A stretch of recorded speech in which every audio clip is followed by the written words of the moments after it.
ده آخرنا يا جدعان، وما نقدرش نوصل لأبعد من كده في ظل العتاولة اللي موجودة حاليا من المنتخبات الأفريقية. خلينا متفقين إن ده آخر العناصر اللي موجودة معانا حاليا في المنتخب المصري، وآخر العناصر اللي موجودة حاليا في الكرة المصرية، لأن أنت زي ما صلاح اتكلم وزي ما كلنا بنتكلم إن إحنا عناصر المنتخب كلهم موجودين في الدوري المحلي، ما عندهمش الاحتكاكات اللي اللعيبة التانية بتاخدها في الدوريات الأوروبية، ولا المستويات ولا التأسيسات اللي اللعيبة التانية دي بتاخدها في الدول الأوروبية وفي الدوريات الأوروبية. فأنت حاجة صعبة إن أنت تقدر إن أنت تجاري الناس دي، اللعيبة اللي عندك مش هتقدر إن هي تجاري الناس دي. الكلام ده بيحصل مع الأهلي في كأس العالم للأندية، حصل مع بيراميدز في الانتر كونتيننتال اللي فات، كل الكلام ده بيحصل وكل الكلام ده موجود لأن إحنا ما عندناش اللعيبة اللي عندها الاحتكاكات اللي مع اللعيبه التانية دي او اللي موجوده عند اللعيبه التانية. خلينا بس نتكلم في الموضوع ده في اخر الفيديو، لان انا عندي كلام كتير عايز اقوله في الحته بتاعه المحترفين وحته الناشئين وكل الكلام ده. خلينا دلوقتي نتكلم في حته المباراه واللي حصل في المباراه. ما ينفعش يا جدعان اقعد بدافع 80 دقيقه قدام منتخب قوي زي منتخب السنغال، لان هيجي وقت ولازم هلبس جون. انا كنت قاعد بتفرج على المباراه مستني ان انا البس الهدف، لعند ما لبسنا الهدف في الدقيقة 79. فأنت مش لاحق، لا لاحق إن أنت تعوض ولا لاحق إن أنت تغير ولا لاحق إن أنت تعمل أي حاجة. فأنت طبيعي إن أنت هتلبس هدف طول ما أنت بتلعب بالطريقة دي، وطول ما أنت بتلعب دفاع طولة المباراة. بس أنت بتلعب قدام منتخب مش سهل، منتخب عنده عناصر كتير مستوياتها الفردية عالية، فهو ممكن يصنع له الفرق في أي لحظة.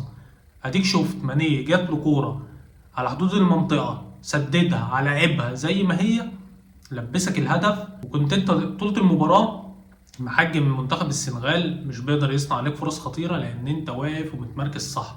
انا ما عنديش مشكلة ان انت تلعب دفاعي، ما عنديش مشكلة ان انت تلعب على قد امكانياتنا، ما عنديش مشكلة ان انت تعمل كل الكلام ده. بس انا كرة القدم مش كده، كرة القدم هي دفاع وهجوم، لازم يبقى عندك توازن بين الاتنين، لازم تعرف تعمل الاتنين، ما ينفعش تعرف تعمل حاجة واحدة بس منهم، لان انت لو عملت حاجة واحدة منهم مش هتوصل لحاجة في الاخر.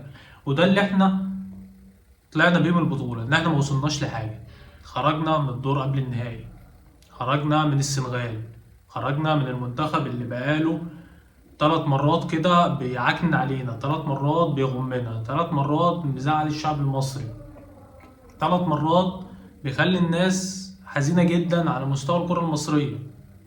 انت بتخسر لتالت مرة من السنغال في 3 مناسبات مهمين، مرة خسرت نهائي البطولة، مرة خرجك من الأدوار الإقصائية المؤهلة لكأس العالم، وادي المرة التالتة خرجك من الدور قبل النهائي في بطولة أفريقيا برضه.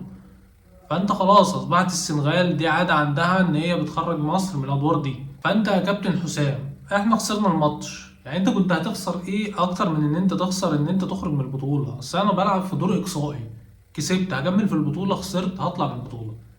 انا دافعت 80 دقيقة وما عملتش حاجة في ال 80 دقيقة، ما صنعتش فرصة على مرمى السنغال لمدة 80 دقيقة. 80 ايه، 90 دقيقة. انا اول فرصة اعملها على السنغال كانت في الدقيقة 92 بتسديدة من عمر مرموش من خارج المنطقة، بس راحت في ايد مندي. ده اللي انا عملته طول المباراه، غير كده انا كنت واقف بدافع طول المباراه، ما بعملش اي حاجه تانية. كابتن حسام تقريبا محفظ اللعيبه ان هي تقف بس تدافع وتمنع خطوره السنغال على مرمى محمد الشناوي، غير كده مش محفظهم حاجه. طب يا كابتن حسام هنعمل ايه؟ طيب لما مثلا نقطع الكوره نستخلص الكوره هنروح بيها فين؟ هنعمل ايه؟ هنطلع ازاي؟ الكلام ده ما عندناش، الكلام ده يا جدعان ما عندناش والله. احنا عملنا ايه؟ بنقطع الكوره بنعمل بيها ايه؟ بنخرج بيها ازاي؟ هل مثلا شفت مرة مثلا إمام نازل مثلا، حد من نص الملعب أو حد من المدافعين قطع الكورة فإمام نزل مثلا استلم منه لف بوشه وحط الكورة طويلة لمرموش في دفاع في دفاع منتخب السنغال، أو عملنا هجمة مرتدة خطيرة أو كل الكلام ده؟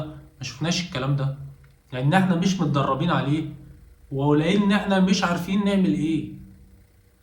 أنت بس حجمت خطورة السنغال بس. طيب وإحنا طيب هنعمل إيه؟ ولا حاجة. هو ده اللي الكابتن حسام عمله في مباراة السنغال. هو فكر المباراة تبقى عاملة زي مباراة كوت ديفوار، أنا هخطف كورتين أو كورة وراح أجيب هدف أو ركنية أو بتاع وخلاص وأكسب بيها المباراة وخلاص كده زي الفل وطلعنا نهائي، ونشوف بقى في النهاية هنعمل إيه. مش كده يا جدعان، الكورة مش كده وعمرها ما هتكون كده، لأن الكورة اتطورت كتير جدا عن الأول. الكورة حاليا علم علم علم، الناس بتتعلم، الناس بتتعلم. احنا الناس الوحيدين اللي لسه واخدين الكوره بالفهلوه. لاعب كوره يعتزل لازم يبقى مدرب، مفيش الكلام ده. انت بنشوف في اوروبا الناس اصلا ما لعبتش كوره وبتبقى مدربين. يا عم هتروح اوروبا ليه؟ ما تبص على منتخب المغرب، ما تبص على التجربه المغربيه. هنقعد لعند امتى نقول ما تبص؟ يا عم بص، يا عم هات ناس فاهمه. خلصنا موضوع الماتش، تعالى بقى نتكلم بقى على الكوارث اللي عندنا بقى. يا جدعان احنا عندنا كام نادي يا جدعان في الدوري المصري جماهيري؟ عندنا 6 أندية من 21 نادي. عندك أهلي، زمالك، إسماعيلي، محلة، اتحاد، مصري. في حد فاكر حد تاني يقول لي عليه في التعليقات؟ دول الأندية الجماهيرية اللي موجودة عندنا في الدوري المصري. عندك 21 نادي مش عارف تطلع منهم قائمة منتخب مصر تقدر انت تعتمد عليها. الكابتن حسام واخد لعيبة هو مش واثق فيها، مش واثق فيها. هو خايف يغير، خايف يبدل، خايف يبوظ المنظومة اللي هو عاملها. انت متخيل؟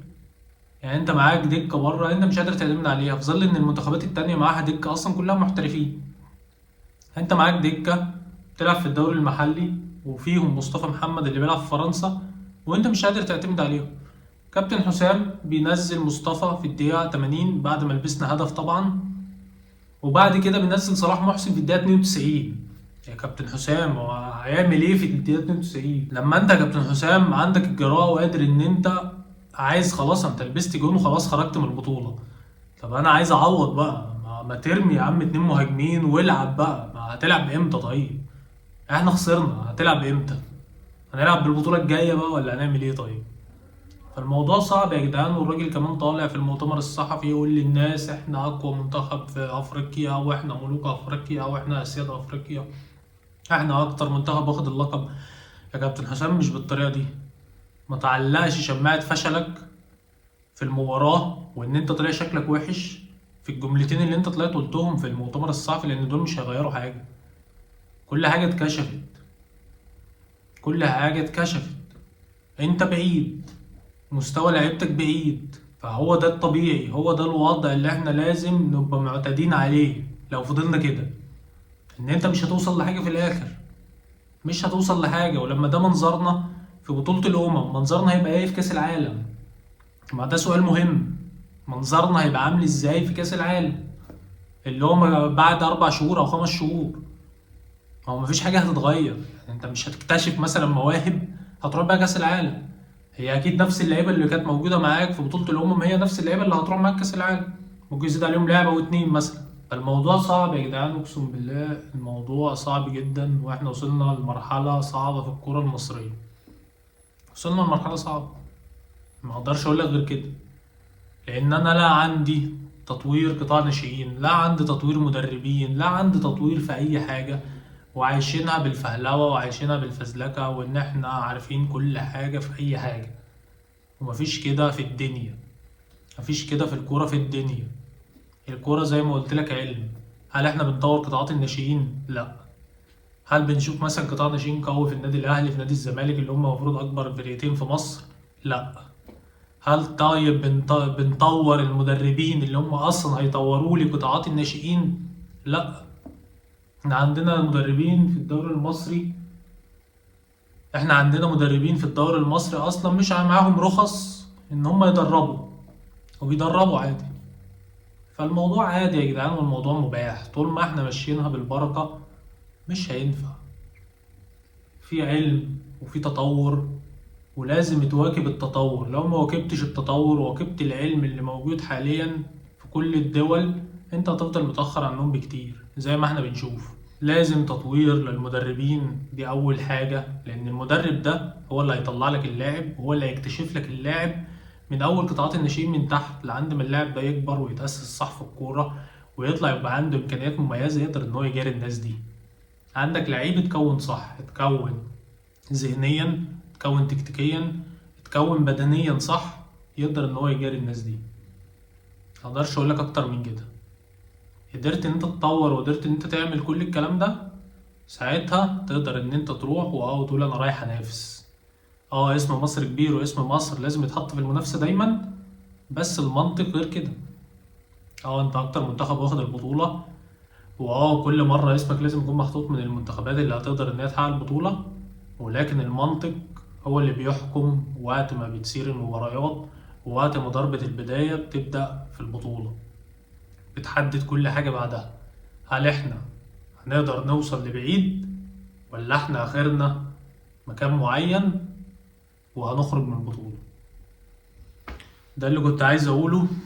أتمنى إن احنا نشتغل على نفسنا، أتمنى إن احنا نشوف الناس بقى بتتحرك، عشان كفاية كده. انتوا بوظتوا اسم المنتخب المصري وبوظتوا اسم الكرة المصرية. إن الكرة المصرية كانت أحسن دوري في الشرق الأوسط وفي أفريقيا، بقى دلوقتي مفيش أصلا، مش قادر أنت تكتشف مواهب، مش قادر أنت تطلع حد.